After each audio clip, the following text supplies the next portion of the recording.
Hello, welcome back. Thanks for joining me.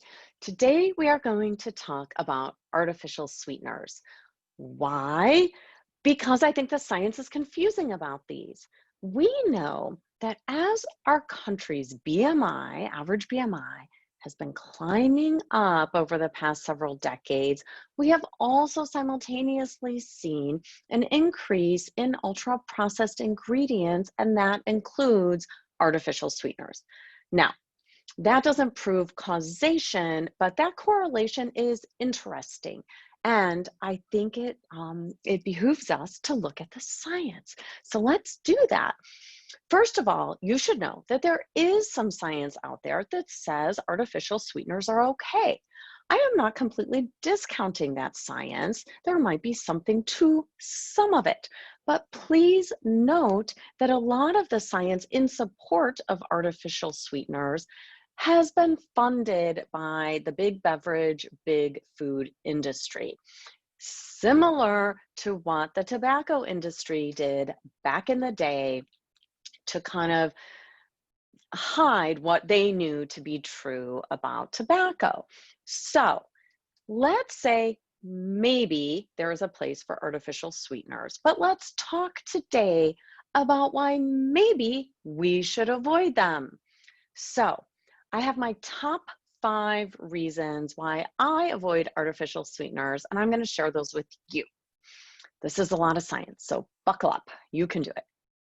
First of all, when we taste something sweet, whether it's from sugar or fructose from fruit, table sugar, natural sugar from fruit, or whether it's an artificial sweetener, our taste buds send a signal to the brain to say something sweet's coming in. Guess who also gets that signal? Our pancreas, because the pancreas is in charge of managing sweets and sugar. How does it do that? By releasing insulin. So think about this. Artificial sweeteners are something like 150 to 200 times as sweet, gram for gram, as plain old table sugar. So that hyper sweetness, you only need a little bit of it because it's so crazy sweet, sends a signal to your pancreas, whoa, we just got a massive load of something sweet. You better produce some insulin. Well, guess what? Insulin is obesogenic. That means it causes weight gain. So that's reason number 1 why I don't want to have artificial sweeteners. Reason number 2, artificial sweeteners can cause a change in our gut microbiome.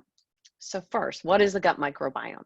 Those are bacteria that naturally live in our intestines, and they're not harming us. They're just sitting there for the most part, and we live in this symbiotic relationship with them. But we want certain types of bacteria more and less of other types. So the amount of different bacteria you have in your own personal gut microbiome is really important, and that can influence weight. Fascinating. So what can happen is upon exposure to artificial sweeteners, you will have some changes in your gut microbiome. This can lead to increased hepatic gluconeogenesis. What's that? That's a big word, gluconeogenesis. Gluco is glucose, that means sugar. Neo is new or birth, genesis is birth. So basically, your liver is birthing its own sugar. We all do this all the time. Our liver makes sugar and we eat sugar. Those are the 2 places where sugar comes to us from. So when you're exposed to artificial sweeteners, that changes your gut microbiome. That difference in your gut microbiome triggers your liver to do what? Hepatic gluconeogenesis. Hepatic means liver. Your liver starts making more sugar. And you already know from issue number 1 that when your sugar goes up, your insulin goes up, and insulin increases weight. It is an obesogenic hormone. So we don't want excess insulin. We want just the right amount of insulin. Okay, reason number 3. In people with a BMI of 32 or higher, we have seen that artificial sweeteners can change your genetics. This is huge. This research is really important and really crazy to think about. So, when I was in medical school, we kind of understood, we were taught that you're born with your genes. Whatever your genes are that you're born with, those are your genes. But now there's this whole field of epigenetics. Basically, we now understand that our genes can be changed throughout our lives, throughout adulthood. And one way in which genes change is upon exposure to different chemicals or different toxins or different things in our environment. Artificial sweeteners have been found to change two genes through this epigenetic phenomenon. Those genes, you don't have to memorize this. I have to memorize this. These genes are called CEBPA and FABP4. Okay, just kidding. I didn't memorize it, but I put it on my computer there so I could cheat in case I forgot. So, what do these two genes do to us? They do two different things. So, remember, I'm on thing number 3 that I don't care for about artificial sweeteners. So, thing number 3 is that these genes can upregulate your adipogenetic transporters. So basically what's going to happen is you're going to increase the amount of fat droplets that you accumulate, that you absorb, and you're going to store that fat. So basically we're increasing our adipose tissue. Adipose tissue is fat tissue. So we don't want to do that. So if you're eating these artificial sweeteners, you're making more fat tissue. Let's skip that. The fourth thing that happens, and this is still related to those same epigenetic changes, is that exposure to artificial sweeteners in people with a BMI of 32 or higher leads to upregulation of glucose transporter genes. What is that? So let me just say it slower. Glucose is sugar transporter. You move things from one place to another, genes. So what happens is I'm drinking my diet soda. If my BMI is 32 or higher, that's going to lead potentially to some genetic changes, epigenetic changes.